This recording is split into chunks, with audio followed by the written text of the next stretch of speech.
The rain is over.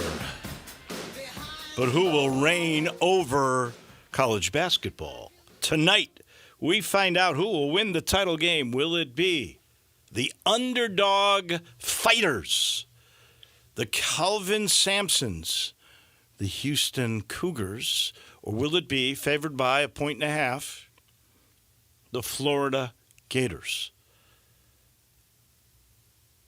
I think it's going to be a great game. I should very well be. Picked this championship game. However, I picked Florida to win. I still think Florida probably should be the favorite in the game, but there's something, Elijah, about this Houston team. That comeback against Duke. Those are the kind of things that win you national titles. The Kelvin Sampson story, the likable guy who's won at every level. He started Montana Tech, for goodness sake. That story, really unceremoniously dumped by Indiana. They've not been a factor since. And look what he has built at Houston. Could it be his time?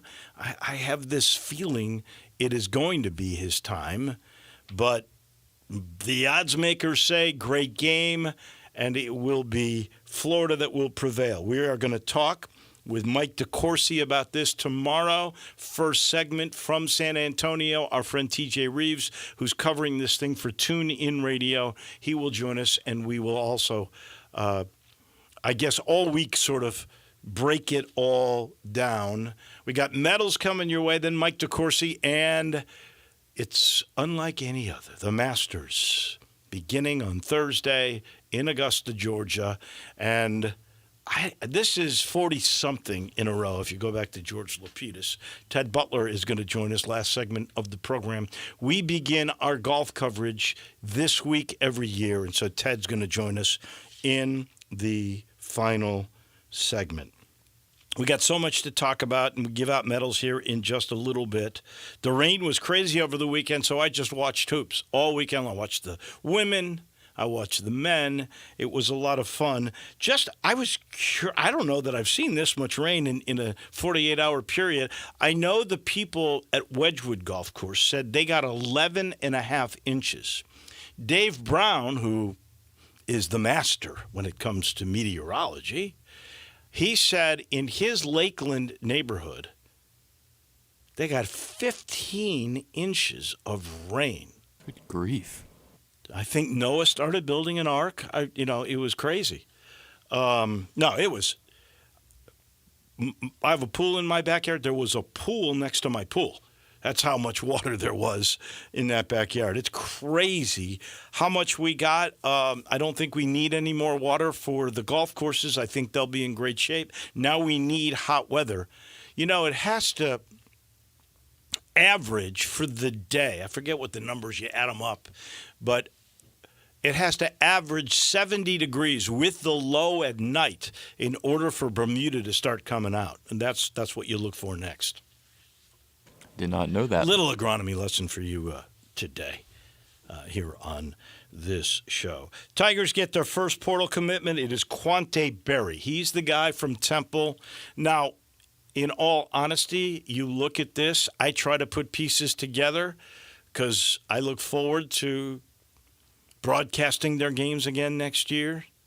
And this guy has to be like the 6th or 7th guy. I don't believe he is going to be your starter. He averaged 10 points, a little over that. For Temple last year, he started 21 of 28 games, which means he came off the bench on occasion. He's got good size, 6'4". He's only a sophomore. He's got 2 years of eligibility left. He's a combo guy. So you like the 10 points. You like the 4.3 rebounds. You like the 2 assists. You like the 1 1/3 steals every game. Here's what you don't like. Because this has been a flaw in Penny's teams on a fairly regular basis, and one I think he's got to try to figure out. And that is this guy, 2.2 turnovers per game. So he averages 2.1 assists, but he averages 2.2 turnovers. That's over 100 turnovers a game. That means you have more turnovers, not a lot, but more turnovers than you have assists. Not a good ratio. No. He did average 17.5 against Memphis in the 2 games he played. So that's the beginning. Now here's a couple that we know Penny has lost. And I don't really know the total stories. Like, I don't think it was ever serious with Yaxel, who ends up going to Michigan, if he goes to Michigan, because I still think he may be looking for some sort of a guaranteed, maybe even a 2-way contract from the NBA. I think Yaxel makes a mistake. And I had an argument with somebody about this. Because I looked at Yaxel and then I looked at Neek Clifford, who was the Colorado State guy that beat Memphis. And honestly, Yaxel can't compare to Clifford in the games that I saw. Yaxel is not a good enough shooter to be in the NBA as a 3, maybe even a 4. I don't think he's big enough. I think he's going to have a hard time doing all that rebounding in the paint against the monsters in the NCAA. Now, maybe he goes to Michigan. Dusty May develops him a little bit more like he did Vlad Golden. But Vlad Golden's about 4 or 5 inches taller than he is. But going to the Big Ten and playing the way that you did at UAB, that's a hard chore. And if you look at the 2 guys, Clifford and Yaxel, Clifford is a better version because they have the same bodies. They have a lot of the same skills. Yaxel's a better rebounder, but Clifford's a better shooter, and he's a better passer. So we'll wait. We'll see.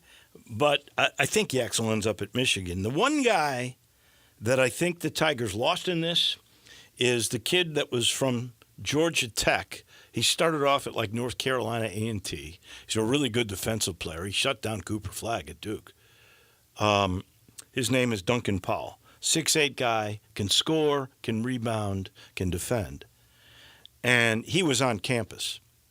Now, I don't know if Cooley at Georgetown just has a lot of money because apparently he's been on a pretty good recruiting run here the last couple of weeks, and he got Duncan Powell after Powell had been in Memphis. Most of the time, if Penny gets you on campus, you're here. So this, and I have no idea of the dynamics. I have not talked to Penny Hardaway about this, but as an observer from the outside, this appears to be a guy Penny wanted and lost, and that does not happen very often at all. But it does tell me we are in a totally different era. If you listen to the analysts, and we've got so many of them that you can hear on ESPN for all these championships, we are in a crazy spending mode unlike any other by coaches in the NIL, and soon to be later today when the judge comes out with a final decision, soon to be revenue sharing up to $20.5 million.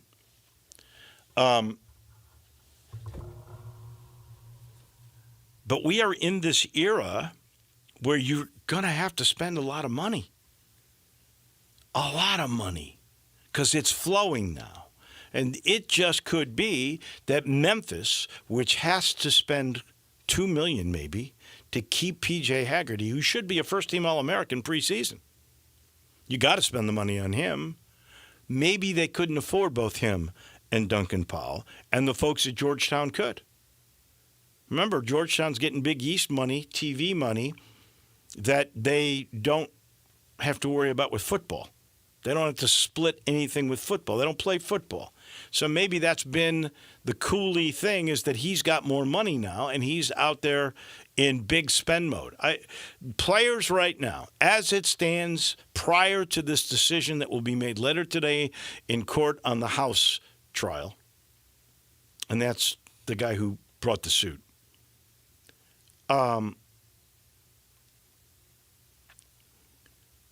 We're going to see players making more money than they ever have. And maybe this will be the zenith. This could be the most they make until there are some models put together through the courts that will limit the amount of money and maybe restrict movement a bit. I have no idea what all of this will turn out to be, but this could be the zenith for players and free agency and high salaries. But we are in a major spend mode. We're going to talk with Mike DeCourcy about this coming up. And maybe that's why Penny, for the first time, lost a player that he kind of wanted. If that is the case, I don't know. But all indications, I thought, were that Duncan Paul would be a Memphis Tiger, and he's now a Georgetown Hoya. And Cooley, their coach, appears to have a lot of money to spend. If you look, Chris Beard, when he got his new deal at Ole Miss, not only did he make more money, did his staff make more money, the NIL budget increased as well. So those are new factors. And this is a new era. And it makes me wonder if that affected the University of Memphis. Speaking of money, one story today, Major League Baseball, Vlad Guerrero Jr.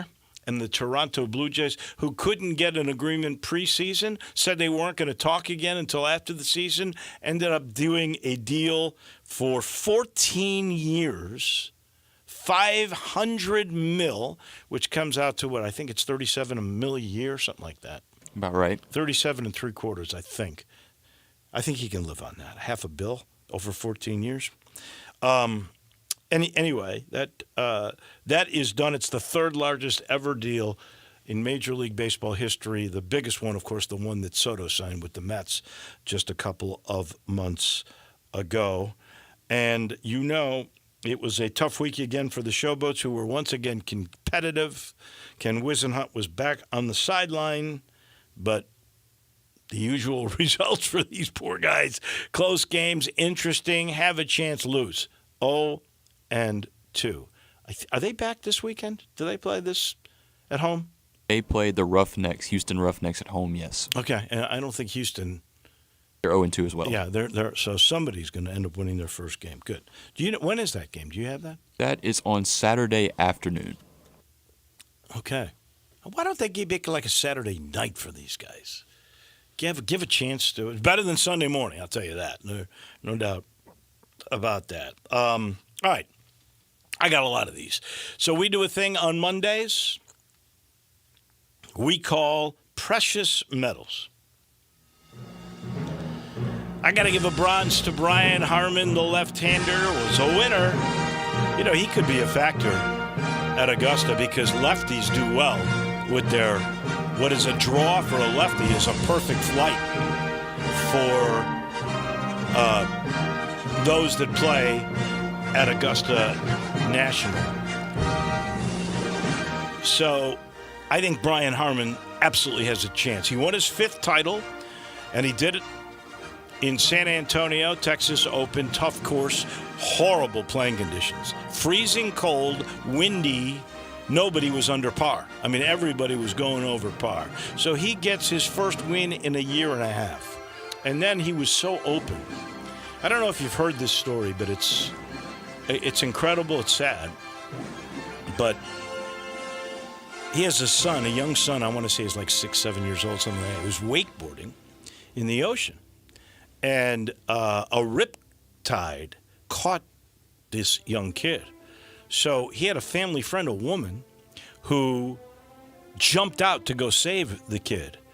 And she went under. Another guy had to come out, save the kid, and pull the woman out. Now the woman's been in a coma for a couple of weeks. And they don't know what's going to happen with her, but she went to save this young man. So these have been, and he said that this woman is like family to him. So this has been a heavy, hard time for the Harmon family, and he was able to mentally gut it out. So he goes on to Augusta. I think you've got to keep him in mind. We'll talk with Ted Butler about all of the favorites. I got to give a bronze medal to Desmond Bain and to Zach Edey. They, without Ja, isn't that weird? Ja, after the gun thing and the $75,000 fine, finds another reason not to play in a game. This time it is food poisoning. I don't know. I should give the Grizz the benefit of the doubt and say, okay, I just, the way they put these things out, I just don't trust it. be honest with you. I don't know if maybe he was suspended a game and they don't want to say it. I don't know if he just didn't feel like facing everybody after, because he apparently came out and tried to warm up. I don't know. It just seems fishy. He's the only guy on the team that had food poisoning, right? Strange. Yeah. A lot of strange things, for sure. But Bain in the 30s, Zach Edey set a rookie record for rebounds by a rookie on a Grizzlies team, beating out Big Country, if you remember. He probably played before you were born. Bryant Reeves. Yeah. But that win in Detroit, now, Jalen Duren didn't play. That helped Zach Edey quite a bit. But that win puts the Grizz at 46-32. So that ties them with Golden State and Minnesota, really, by record. By tiebreak, though, not so good. They're 8th. If the playoffs started today, they would play the Timberwolves in the 7-8 game. Which means you play Oak City in your first round of the playoffs. Not a good place to be, that's for sure. But if you look at it, now there's only 4 games to go, but they're only 2 behind third place. So this is far from settled. And they play Charlotte tomorrow night, where they should be favored to win the game. By a lot. Yeah. So they get my second bronze to Bain and to Edey. I give a silver medal to Houston. What a comeback against Duke. That was reminiscent. No, there's a couple of great comebacks. The Florida comeback against Texas Tech to keep them in the mix. Now this one by Houston to come from behind with a 9-0 run to end the game to beat Duke. That was pretty special. And I just love the Kelvin Sampson story. I just do. And so we shall see how all of that plays out. The San Francisco Giants get my second silver medal. They've won 7 in a row. They now own Major League Baseball's best record at 8-1 and 2 golds. 1 to UConn, Paige Beckers, and Gino Auriemma. Paige gets her 1 championship, which she deserved. She's been injured. They didn't have quite the folks around her to win. Now they got a couple. Boy, Fudd and Sarah Strong, what a freshman she is. She's going to stay a while, right? And they're going to be good for a while. I can understand why Auriemma, who had thought about retiring, is going to stick around. So Paige gets her first. Auriemma gets his 12th. That is by far the most NCAA titles by any man or any woman in the history of the game, including John Wooden. He is the oldest now to win a title at 71 years. It took 8 years and 7 NCAAs before his last NCAA title, which is hard for me to believe, but it is true. Now, he's made Final Fours. He just didn't win them. He has never lost his fastball. This guy is pretty darn amazing. And then, my final gold, and if it hadn't been a 12th title for Auriemma and Becker's first, I would not have put this as a gold, but it had to be. But it's hard to tie when you've got a guy who made the history that Alex Ovechkin did. He broke the Great Ones record. He scored his 895th goal. I never thought in my lifetime that anybody would break Gretzky's goal record, ever. And yet here is Alex Ovechkin, and he could play next year. I don't think he's announced his retirement. He's had 40-something goals this year. 42, maybe 43, whatever it is. He's got 895. He's going to get to 900. Between the rest of the season and the playoffs, he's going to get to 900. And every time he scores a goal, it'll be a new record. But that is something else. Alex Ovechkin gets my main gold for this week. Yeah, starting out with my bronze medal, I'm going to give it to the Houston Rockets, who over the weekend defeated both the Oklahoma City Thunder and the Golden State Warriors to all but wrap up the 2 seed in the Western Conference. Who would have thought it going into this NBA season that the Rockets would have 52 wins and be the 2 seed in the Western Conference behind, of course, the domination that has been the Oklahoma City Thunder. But the Rockets have done it with their defense. They're not a great three-point shooting team, but they're gritty. They have guys that get down on the defensive end. Obviously, we know Dylan Brooks, but they have Amin Thompson, Tari Eason, Jabari Smith. They just got a great young core over there in Houston, and they're winning a lot of games. Silver, I went with both Houston and Florida. Okay. For both of their comebacks. You mentioned Houston's miraculous comeback in the second game, but Florida's comeback against Auburn as well. They were down by 7 at the half. Auburn was dominating that game in the first half. They held Auburn to 22 points, or 23 points in the second half, I think it was. Janai Broome, 3 points in the second half. Did not let him get to his spots. Their defense was impeccable in the second half.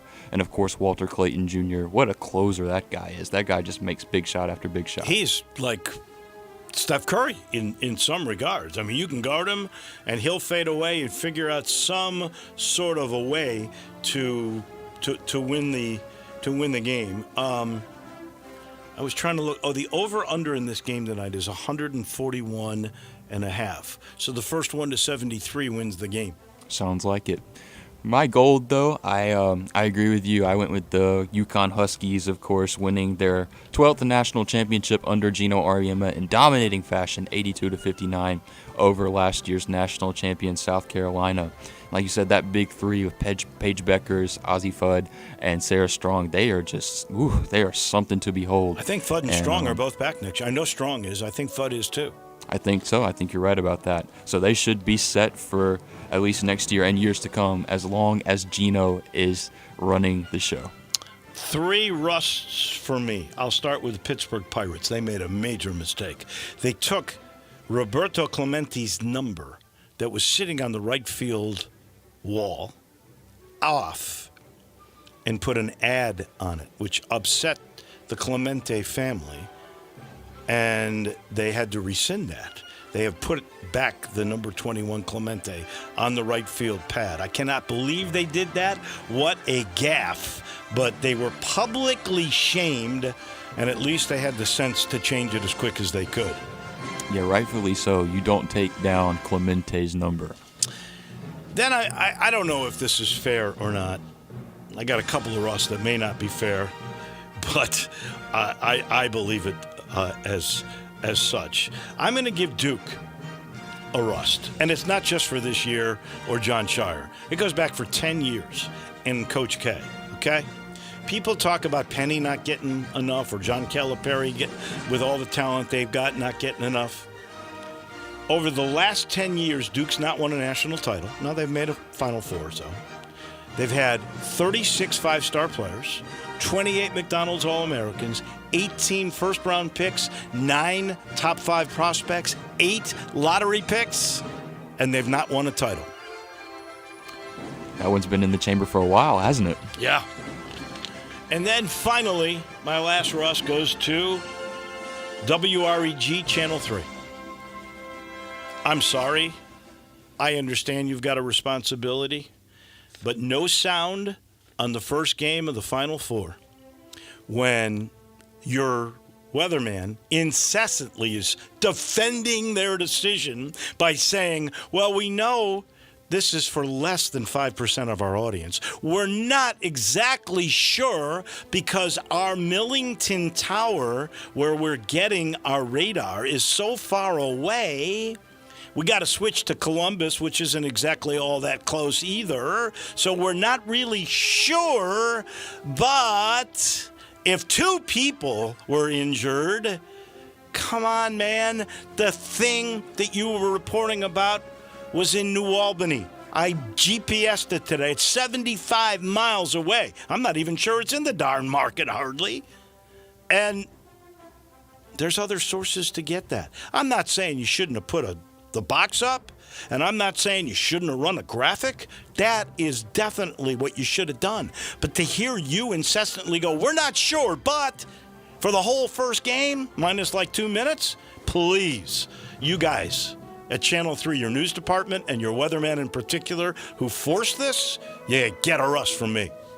Yeah, the way that was handled was a little head-scratching, to say the least. But I only have one rust this week, and that's going to be the 1-8 Atlanta Braves, worst record in baseball. Who would have thought it? Who would have? And then on top of that, you have the Jerks and Profar 80-game suspension, which was their big, outfield addition in the offseason. After the guy signed a new deal, too. It wasn't like, he didn't need to try to cheat because he'd already got his money. Right. Crazy. Yeah, not great times in Atlanta right now. expect them to kind of turn it around here soon. They've played a really tough schedule, played the Dodgers and the Padres, but really rough start for the Atlanta Braves. We got to take a quick break. We head to San Antonio. Mike DeCourcy from the Sporting News is standing by. We talk Final Four with the Hall of Famer in just a minute. Be sure to follow us at Sports56 WHBQ on Twitter, Facebook, Instagram, and YouTube to watch live video of our shows. Stay up to date with station events and have chances to win prizes. Don't miss out on anything that's going on. Follow us at Sports56 WHBQ. Locally owned and operated for over 40 years, Automatic Gates Construction tailors custom gate solutions for all your residential, commercial, and industrial needs, including repairs, maintenance, and installation. Automatic Gates Construction specializes in designing and installing automatic gates and fencing that seamlessly blends security, functionality, and aesthetic appeal. Elevate the safety and efficiency of your property with a premium gate solution. Automatic Gates Construction at myautomaticgates.com. Spring is in the air, and that means it's time to get your Choate's AC tune-up. Choate's has proudly served the Mid-South for 67 years, and to celebrate, we're offering our AC tune-up for just $67 per unit. Make sure your system is running efficiently before the summer heat arrives. But hurry, this special offer won't last long. And if you're thinking about upgrading your system, now's the time. Install a new Carrier HVAC system and choose your deal. Up to $2,100 in instant cool cash rebates, 60 months no interest financing, or free air duct cleaning with install. It's time to spring clean with Choate's and enjoy cleaner air, better comfort, and big savings. Call 347-8086 or visit ChoatesHVAC.com to schedule your service today. Turn to the experts with Choate's and let our family serve your family. Disaster strikes, the power goes out. And this year, it's already happening. Windstorms tearing down power lines, wildfires scorching the grid, and severe storms leaving thousands in the dark. That's why smart families are turning to the Grid Doctor 3300 from MyPatriotSupply.com. It's the only solar generator on the market with built-in EMP protection. Quiet, fume-free, rechargeable with the sun, and powerful enough to run refrigerators, freezers, and medical devices when the grid fails. But it's not just for emergencies. Use the Grid Doctor 3300 from My Patriot Supply to slash your power bill. Keep your spring adventures fully charged, or light up your next backyard barbecue without relying on the grid. No gas, no noise, just reliable, portable power. Anytime, anywhere. Protect your home. Power your life. Be ready for whatever 2025 throws your way. Get the Grid Doctor 3300 now, only at MyPatriotSupply.com. That's MyPatriotSupply.com, America's leader in emergency preparedness. Join us celebrating 26 years of Napa Cafe. Hi, I'm Glenda Hastings, owner of Napa Cafe, and I'm inviting you over for dinner.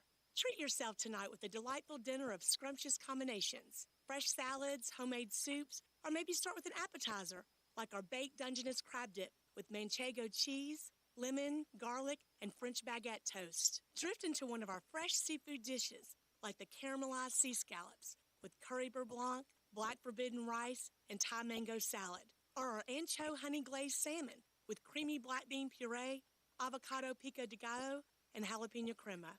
Maybe you're looking for something cozy and comforting, like our Duroc pork chop with apple brandy demi-glaze and blue cheese bacon mashed potatoes. We have something for everyone. Napa Cafe, open Wednesday through Saturday for dinner starting at 5 o'clock. For reservations, visit our website at napacafe.com. Come join us as we celebrate 26 years of Napa Cafe. I'd sure love to see you.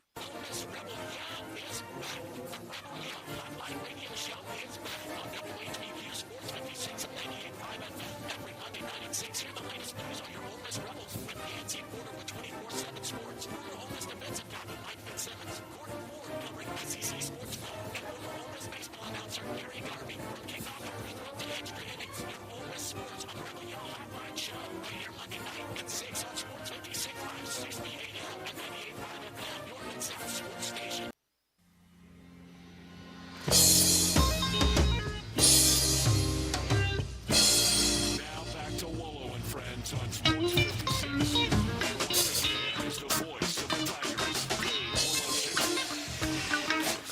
Welcome back inside the Family Leisure Studios. It's pool time. They're already booking installation for 2025 by now, and you get on the list for that installation. And 24-foot pools start at under $2,000, and that's with the price of installation as a part of it. Swim spas, cold plunges, they got $2,000 off. Patio furniture now is 50% off. If you get to I-40 and Whidden Road and mention this ad, free installation is all a part of the deal. We head to San Antonio, Texas. Our Hall of Famer from the Sporting News, Mike DeCourcy, joins us now. What a great pair of games you saw on Saturday that included one of the great comebacks, minus 2008, we don't talk about, but a marvelous comeback by Kelvin Sampson. What a story the Houston Cougars are with Duke. You got to see two pretty good games that lived up to the billing. Good morning. Good morning, Dave. I certainly did. It was made for an entertaining evening, although it made for a later evening because of the collapse. The Cooper flag is about to go for the greatest freshman season in history column. Would have been a good one. Yeah.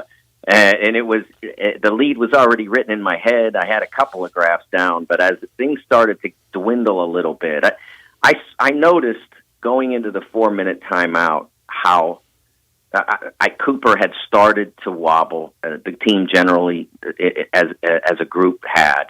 I talked to you last week, and I said it all comes down to Duke cannot let Houston get in their heads, and they didn't for 32 minutes, something like that, maybe 30. They were up 14 points, and then the Mason Gillis flagrant foul changed everything. I still don't understand how you make a mistake like that at that level. And the one thing I hope that play evolves to, Dave, is can we just stop hearing the term freshman mistake? Can we stop saying you can't win with freshmen? When a fifth-year senior who has played in the biggest game ever, that you can possibly play in a national championship game, goes out, and in a circumstance where his team leads by double digits, manages to throw an elbow when he's trying to block out into the jaw, I guess it was, of an opponent. Don't tell me there's such a thing as a freshman mistake. Because seniors make those mistakes too. 50-year seniors make those mistakes, and 50-year seniors who have played in the national championship game before make those mistakes.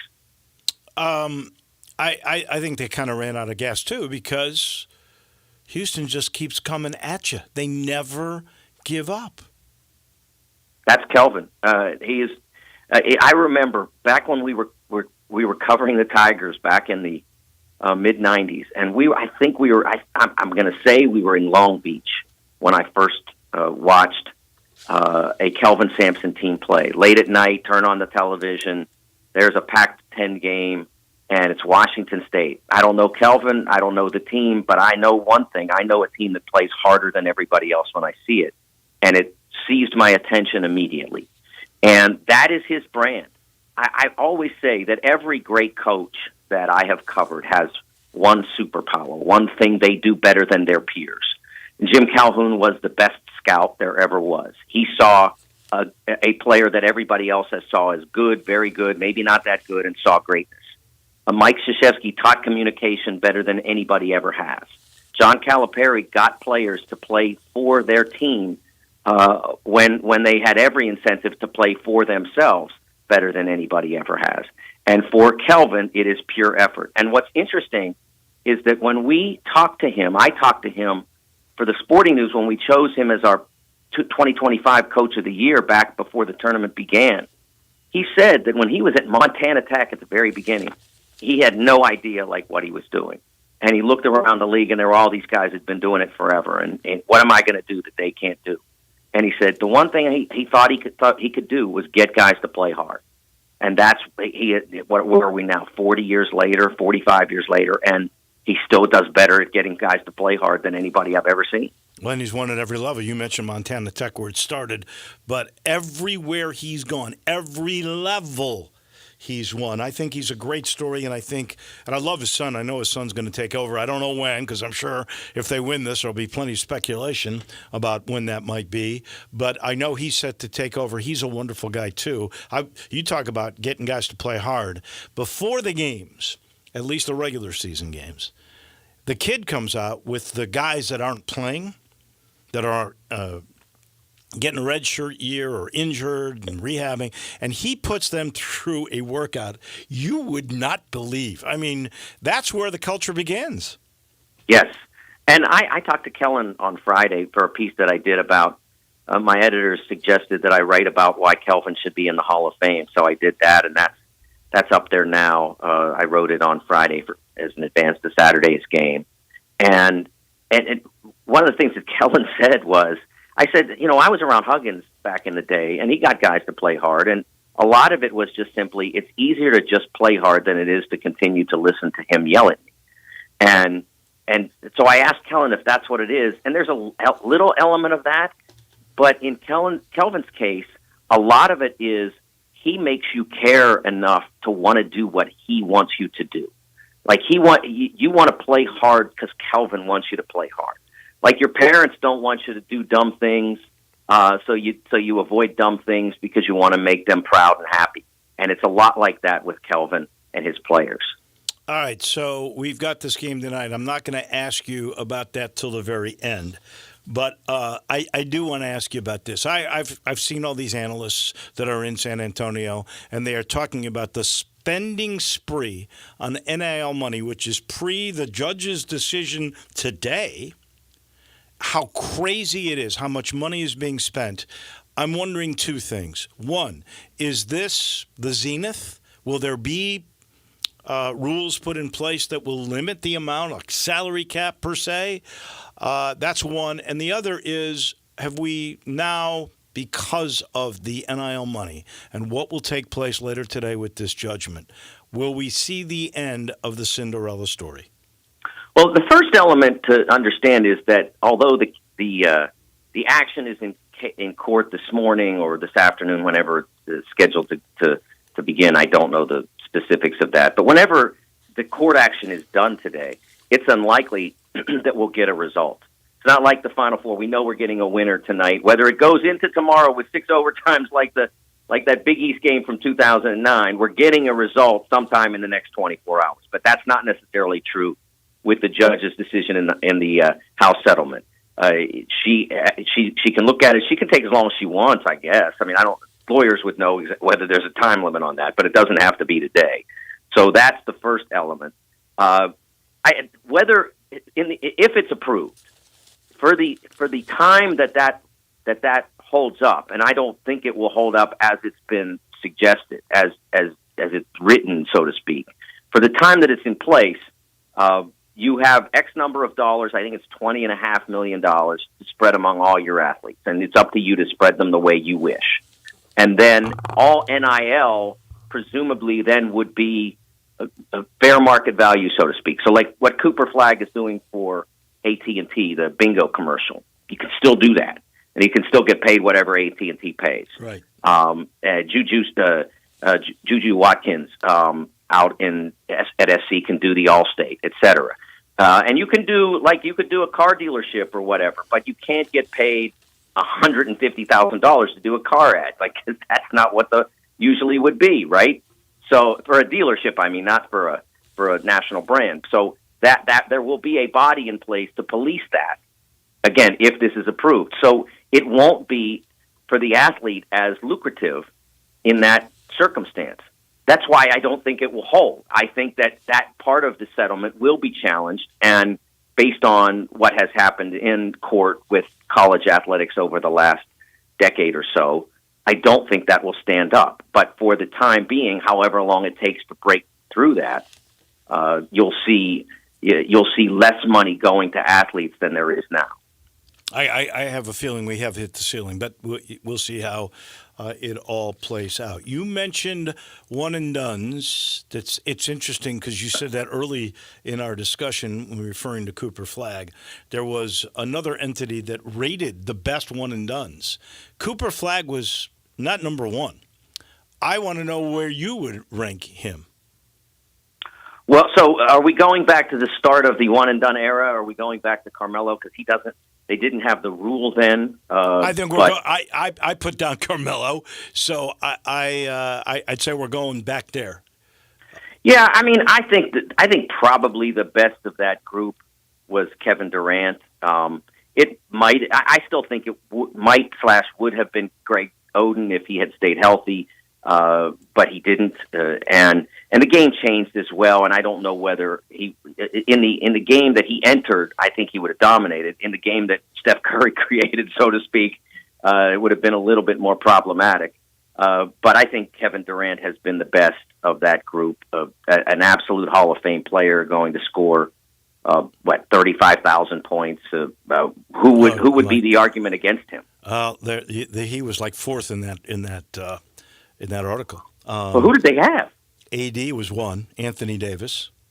Well, so is this for college or is this for what you are as a player? I mean, like I think what it has to be is as it evolves, but I don't know. Maybe as a Anthony player Davis is not. I mean, he's very very good. He's not as good as Kevin Durant, and I'll tell you who is right behind KD was Zion. So it has to be what you did in college. It has to be what you did in college, and that's why that I think that Coop, if they had finished that game the way they should have, he would have been playing to top Anthony Davis because he was a more complete player than Anthony was. Anthony had a phenomenal freshman season and dominated in so many ways. And won a national title. Yeah, and improved greatly through the course of that year. Almost a non-entity inside the post offensively when he began that season. And by the end of the year, I remember I wrote a column about this. He hit Louisville in the semis with a right-handed jump hook, a couple of those, and a lefty jump hook. And he didn't have the shot when he walked on the campus. And that Kentucky got him that. They developed that for him. So he had a phenomenal impact. If that's the standard, he's the guy. And Cooper, if he had been able to win on Saturday and then win tonight, I think he would have passed him. But he didn't do that. Yeah. All right, let's get to it. Florida and Houston. The Gators are a 1.5 favorite, which tells you how close this game is going to be. What is your sense of it? Maybe the toughest championship game I can remember to call, because all the history says Florida. They have at least one, maybe two guys, maybe possibly even three if Alex Condon can repair his circumstance. I think he's got to play another year to do that. Three guys who could be first-round draft choices. I don't see one at Houston unless it's Uzan. He's the only guy that I even see right now that looks like he has a chance. And this is an interesting stat. First of all, I think I've mentioned before, no team that has won an NCAA championship since the year 1987 has not had a first-round draft choice in its rotation. The last one was Steve Alford, went 30th, I think, or 20. So he went 26th, I think, to the Mavericks in the draft, and at that point there were 24 teams, something like that. And a friend of mine in the Raleigh-Durham area, Dave Glenn, who's been a great voice in ACC sports for decades, points out that there has been no team since we had a draft that didn't have a top 30 pick. So that includes that rolls Alford in, like I said, and then anybody else going all the way back to the start of the draft. So how does Houston have that guy? And I just don't like to fight against history. So even though I think Houston's a better team and it's going to be a nightmare for Florida to get it done, this is why I would tell anybody, I mean, if you want to bet on this game, you're on your own because I do not know what's happening. I'm with you. I am with you. As always, I appreciated our last one next week. Will be a wrap-up of this and the year, maybe the best storylines for next year. And I leave you with this. Shame on your Pirates, you Pittsburgh fan, because what they did with Clementi's number, disgrace. At least they figured out they made a bad move. Well, let me tell you, first of all, yes, I grew up a Pirates fan, and Clementi was basically a saint-like character for me. Second of all, I kind of drifted away from baseball over the course of the decades with no salary cap and really no chance for the Pirates to win. And third of all, when we were living in Cincinnati, my wife, the great public relations executive Deborah DeCourcy, had as a client the Cincinnati Reds. Oh, no, you're a Reds fan now? So, Oh, so my gosh. I am a Reds fan by marriage because, frankly, baseball could go on and I could never turn it on again the rest of my life, and I'd be fine unless they get a salary cap. But she loves the Reds because she worked with them in the construction of Great American Ballpark and the implosion of Synergy Field, and she loved the people, so she fell in love with the Reds. So I am still in love with her, so that's my team. Oh my gosh, I could never turn my back on the Cubs. I'm shocked by this. I wrote a news. column about that once, and people were mad. I don't blame them. All right, my friend. Enjoy it. We'll talk next week. Thanks, Dave. That's Mike DeCourcy from the Sporting News. We are late for a break. Ted Butler, our first golf coverage. Yes, he's next. Start your day with Sports 56 mornings with Greg Gaston and Eli Savoy. Weekday mornings from 7 to 10, right here on Sports 56 and 98.5 FM. I'm Gary York. I'm the service director of Lexus in Memphis. Our service department wants to be more than just a place where you get your oil changed. We do glass repair, windshield replacement, recalibration of your camera and sonar systems, even wheel repair, tire replacement, all the things you would expect from a luxury automotive dealer. Please check out our website. You can schedule your appointment, check out our specials, hours of operation, or if you'd like to do it in person, please reach out to one of our associates at 901-271-5199. Hi, this is Troy Fiveash, owner of Fiveash Roofing. I have been told that my ads are all business and I should share some of my personality. Okay, I love tongue twisters, like the one about the terrific tasting toast by Taste Tester Toaster, or Big Black Bugs, Bleed Blue Blood, and of course Sally and her seashells. Or of course the ever-present I'm a mother pheasant plucker, I plug mother pheasants. Okay, enough of that. If you want an honest, fair, reasonable roofing, siding, or gutter estimate, call Fiveash Roofing at 367-0050. That's exactly what you'll get. No empty promises, no high-pressure sales tactics, and no fast-talking salesman trying to convince you that today and only today is the best day for you to get a new roof. For the record, the best day to get a new roof is when you're ready for one. Fiveash Roofing, fair, honest, and ethical. 367-0050 or memphisroofer.com. Fiveash Roofing, it's what we do. We're here for you. At Jason's Deli, when you're dining in or picking up curbside, you can expect wholesome food and no surprises, just delicious sandwiches, crisp salads, and quick quality meals made with the freshest ingredients and no artificial trans fats, MSG, high fructose corn syrup, or artificial colors and dyes. Around here, a lot of thought goes into what we put into our food and what we take out of it, because you're not just taking a bite, you're getting a taste of who we are. New items are constantly being created to expand our menu for all tastes and special diets with vegan and gluten-free options available. Convenience and on-time delivery you can count on. It's just a click away at jasonsdeli.com, so whether you need to feed 5 people or 5,000, the team at Jason's Deli, they have the credentials and the commitment to keep you satisfied. Freshness is nearby at Jason's Deli with locations at Ridgeway in the Park Place Center, Poplar and Highland, Germantown Road in Cordova, and on Goodman Road in Olive Branch. Jason's Deli. It's wholesome food and no surprises. Now back to Wolo and Friends on Sports 56. Here once again is the voice of the Tigers, Dave Woloshyn. The sun came out today because we start our golf coverage with Ted Butler, year number, I'm not even sure. He's brought to you by Southern Security. Whether you're a small business owner, maybe you're buying your first home, Southern Security should be your trusted financial partner because they've been doing it for over 75 years right here in the Mid-South with the best rates, the best service, the newest technology. They've been voted the best credit union in the Mid-South for 6 straight years. They're looking at number 7. Here's how you can join. You either go the new-fashioned way, southernsecurity.org, if you want to be a team member, or you can join by calling and talking to a human being at 901-452-7900. Southern Security. That's your home team credit union, federally insured by NCUA. We go to putt, and golf on summer, where Ted Butler stands by. So good talking with you. How many years is this? I always like to check in. It would be 33 to be exact. 33. Gosh, I thought it was even more than that, but 33 is a pretty good run as we continue that run. And we got the Masters coming up. Your favorite storylines for this coming year?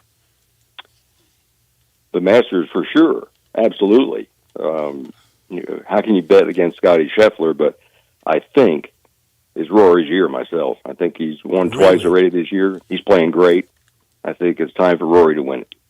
What makes you think he's going to overcome the mental issues that he's had with that golf course? Because we know he's got the game, but it seems to me, I heard he's got a new game plan. I don't know. I can't buy him. He's not suited, it seems, to put 4 rounds together there. Well, up till now. I mean, I've got a gut feeling about it this year that he's made a lot more putts. His short game is better. Everything he's doing is better than it's been probably ever going into Augusta.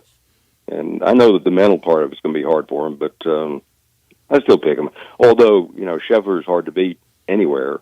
And there's, a few other guys too, that Oberg and Matsuyama and guys like that are still in it too. Yeah, I wrote down a bunch of names, and you've obviously, I think there's a class that is at the top. That would be Rory and Scheffler. I might throw in Xander, who had such a great year last year, Morikawa, Right. and you mentioned Hideki. That is a group up there. Then there's a group, you mentioned Oberg. I think Yes. he would be a guy that would be suited for this course. Then in that grouping, I put Jordan Spieth, who seems like maybe he's ready to come out, and JT, who's playing much better Justin Thomas than he has. Where do you put those guys? Well, I would agree with JT. I'm not so sure about Spieth. Every time he starts playing well this year, he just hits those foul balls again, and he's never putted like he used to. So I don't think so. But you're right about JT. He's having a pretty good year, and he could factor in. But Scotty and Rory have got to be at the top of the list. Then I got a guy who's finally won. He's won a major before, Victor Hovland, who won a few weeks ago, and he's like on his 3rd or 4th swing coach. He's changed so much, but he did win a tournament out of nowhere. What do you think about his chances? Well, I don't think so. And for what you just said, he's been through 4 teachers in the last year. And how do you get all those swing thoughts together? It's good to have one voice in your head, and if you go 4 or 5 teachers like that, it's which swing can you use today? And if you hit a bad shot, do you go back to what the other guy said or this other guy said? Or I don't think he's quite ready for it yet. Then there are guys that are up and coming, that have never lived up to the promise. I put that in a separate category. And the guy at the top of that list for me is Maverick McNeely. Mm. Who would you put in that list? Is there a guy? What do you think, McNeely? I like his game a lot. He's underachieved so far, certainly, but his game is really strong. I agree with you on that. He's not nobody else I would pick besides him. Live guys. You've got DeChambeau. You got Koepka, who's played terribly. DeChambeau, I actually watched a little of the Live. I felt guilty about doing it because, Really, you should. I'm so anti-Live. But and I don't like their broadcast. I don't like their graphics. I don't like their announce crew except for, what's his name? The funny guy. Faraday. David Faraday. Dave Faraday. And he's not as good with these guys as he was on CBS, not even close. But No. You can't tell which hole, like how many holes they got left, because it's shotgun. You have no idea what's going on. I don't like it at all. But they did have good crowds at Trump National, and Leishman won it. DeChambeau blew up. Rahm blew up. DeChambeau, Rahm, Koepka, who's not been a factor this year, really, so far on the Live Tour. Those are the 3. Oh, and Joaquin Niemann, who was the best Live golfer last year. Those are the 4 guys, I guess, that have a chance in this. Would you think that a champion could come from Live? I don't think so. I agree again with you on those 4, but they're not playing real golf tournaments. It's a circus atmosphere. I don't want them to win. I don't like Live golf at all. Certainly, DeChambeau, has the talent, and Koepka used to. DJ's not a factor anymore, but Nor is lefty Phil, who gets to play Who? every year. Yeah. Who? Yeah, I know. I wonder if Well- these guys, you heard in little hints from Koepka, he's really the only one that regrets this. I don't know about Rahm. I just don't think 54 holes and music blaring prepares you for major competition. But Koepka's won one since he's been there. I guess we should throw Cam Smith into that too. Yeah, you could. Well, and Scheffler, in his own thinking about this, he welcomes him back. I'd love to see him play all the time again to up the competition a little bit. He has no ill will against any of them, and when they all play together, it's great. It really is. Well, their contracts are up in the next year or Yeah, two, all right, of them. right.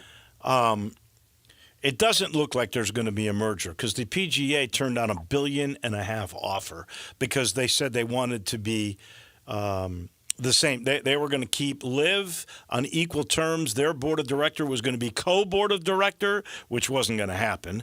And they were going to keep their 54 holes, team play, all that stuff. There was no backing down except that they would be financial partners, and that was turned down. I don't see how this ends up being a merger. Here's my question for you: if Koepka, if DeChambeau, if they don't get renewed or if they turn down offers, because I don't think they'll be as big. The Liv reportedly has lost $1.5 billion in the 3 years they've been in existence. Would you accept those guys back if they did not sign new contracts with Liv? Well, probably so. There'd have to be some kind of a penalty for him. I don't know what. I'm the same as you on all these merger things that are being turned down. It doesn't seem any closer to me than it's been in the last 3 years. They keep turning down this, turning down that, and every time you read something, it's different from the day before. But I would certainly like to have a full-time global tour, where everybody could play. But I don't see how they're going to do it. I want to see these guys, but I think there has to be a penalty for Rahm. Yeah, right. I agree. DeChambeau to come back. I mean, they accepted all that money. They turned their back, and really their legacy, like Mickelson, you could say he could be on the tour. He could become an announcer. I think he has to pay a penalty for that. Absolutely. He just it's a shame about him. The way he just went sideways on everything, not just Live. I mean, just his whole life has been crazy lately. Yeah. He was number 2, popular player in the world for next to Tiger for years. Yeah, absolutely. I think it's just a shame. So good to have you back, my friend. Next week, I'm going to ask you, what is your favorite golf course in Memphis? So think about it. Could be public or private. We'll get into that next week. I'll have one of each. Okay, that's outstanding. We'll do that next week. Thank you, my friend. We appreciate you. Okay. Ted Butler back for 34th year. We have tradition unlike any other on this particular show. Brought to you by Miramichi. That's a great place like any other in this town. It's a beautiful walk through the woods. That's what the back nine is like, with a creek that kind of follows you in hills, and there's only one hole with houses. It ends up being my favorite hole on the golf course because it's just flat out beautiful and challenging. It's a par 5, number 12. You'll love that. The whole complex you'll love. You'll love the clubhouse. You'll love the folks in there. You'll love the food. It's a golf experience, and you can go all the way back and play 7,000 yards, and they got all these great amateur tournaments there. You can be a member. Thursday is the day that you'll get the best rate, and guess what? They're now open on Monday. You can't beat the Miramichi experience. And the weekend over, but we got Final Four tonight, and a lot of good stuff tomorrow. The Grizzlies, you may need to restock up. That's when you head to Poplar in St. Nick, 4848 Poplar, and go see Eddie Connor at the Spirit Shop. That's that little log cabin down from Clark Tower. You've passed it a million times. You'll love all the product that is in there. You'll love the service. You'll love the education, because Eddie and his crew, they will tell you what makes a great rare bourbon, what is an up-and-coming tequila, why this vodka is the most popular in the country, and what wine is about to become valuable. You get the education, the service, plenty of product, any accessory you need. It's all right there at Poplar and St. Nick at the Spirit Shop. We're going to say goodbye tomorrow. It's Tuesday, a little different lineup. just stay tuned because you're going to enjoy it. That is for sure, and we'll have plenty of discussion on the next national champion. Johnny Radio's next. Have a great day, everyone.